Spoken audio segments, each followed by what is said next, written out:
In this movie we'll take a look at 3D space and, to be precise, the X, Y, and Z axes and what they do to each other as well as in 3D space.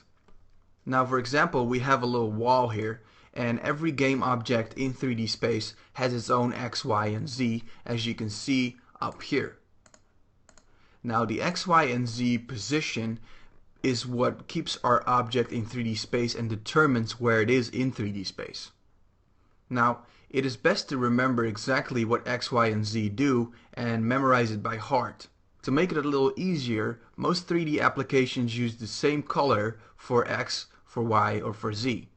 Now let's start with the easiest one, which is Y. Y is always represented with the green color and means up. It is easy to remember that Y is up because the letter Y is the longest one from X, Y, and Z. So, if I take, for example, the Y position and I start counting upwards and change it from 0 to 1, you can see that the wall starts floating up from the air and it's no longer positions on the terrain. However, if I start moving it down into a negative number, for example, -1, it goes down into the floor. X is also not very hard to understand, although it's a little more complicated to remember than Y. But X is always towards the right of the object.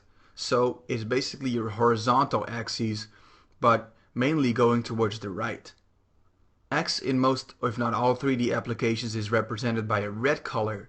And if I would increase the number of X to say 57, you can see that the cube starts moving towards the right.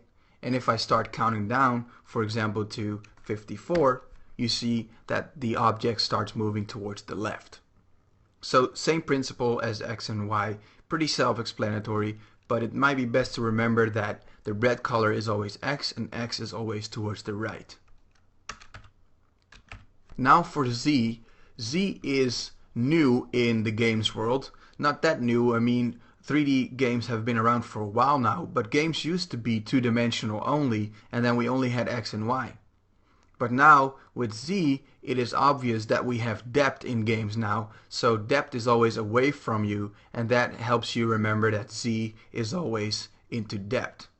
Now, Z is represented by the blue color in most, if not all, 3D applications. And of course, if I would increase the number of Z, you can see that the cube starts moving away from us, and if I decrease it, it comes back into view. Which could be quite cool if you want, for example, something to pop out at you from the screen. If you were to make a two-dimensional game with Unity, which is entirely possible and up to you, in script just ignore the Z variable and stick to X and Y. Now, you still have the effect of 3D as your camera can see things in 3D, but if you fix the camera to only look at depth and then keep your script bound to X and Y, then it's entirely possible to make a two-dimensional game with a 3D feel with Unity. There's a couple other more things that you need to know.